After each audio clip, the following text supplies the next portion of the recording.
Hello, Olive family and friends. It's wonderful to be back with you after a couple of weeks of not being able to bring this Wednesday check-in with you.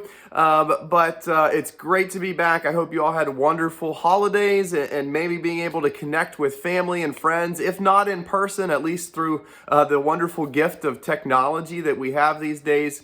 It's wonderful to be here and to be able to say hi. I hope you are doing well. Today, I just wanted to bring a little bit of insight into our next sermon series. We are super excited to bring this series and start this series on habits for the next 3, maybe 4 weeks. And we're going to start this week with looking at our who before do. So we're going to be looking at our identity and what makes up our identity and how that will actually impact the things that we do and the habits that we step into. Duhigg, in his book, The Power of Habits, says that there's research out there that says that like 40% of our decisions each day are actually habits. And so they're not actually decisions anyway. So our habits dictate much of what we do throughout our day, through the way we start the day and the way we wake up, through the way we end the day in the evening before bed, and everything in between. Habits play a huge role in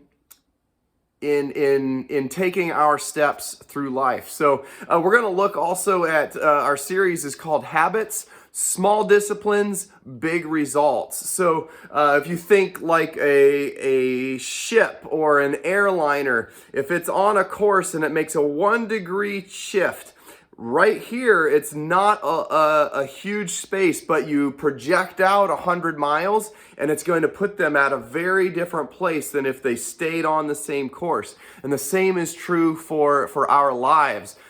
We can make a small shift and it might seem insignificant at this point, but if you project forward 20 years, it's going to have a big impact onto what life is like for you 20 years from now. And you can look back 10, 15, 20 years and you can see that there's systems in your life that likely started with small decisions, small disciplines that seemed insignificant at the time, but it projected you forward into the space that you're in now. So we're going to be taking a look at this idea of habits. We're going to look at Daniel and Samson and Paul, and seeing what we can learn from their lives, from their stories, and see what we can see what steps we can take, what methods, what systems we can adopt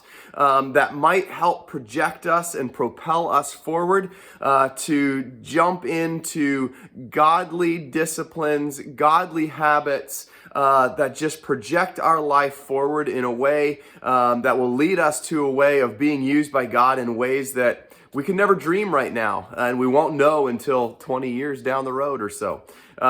So it's the long game that we're playing. It's not the short and the immediate game. It's the long game that we're looking to impact here. So I hope you all are well. I hope you have a wonderful week and finish this week out strong. And we look forward to connecting with you on Sunday.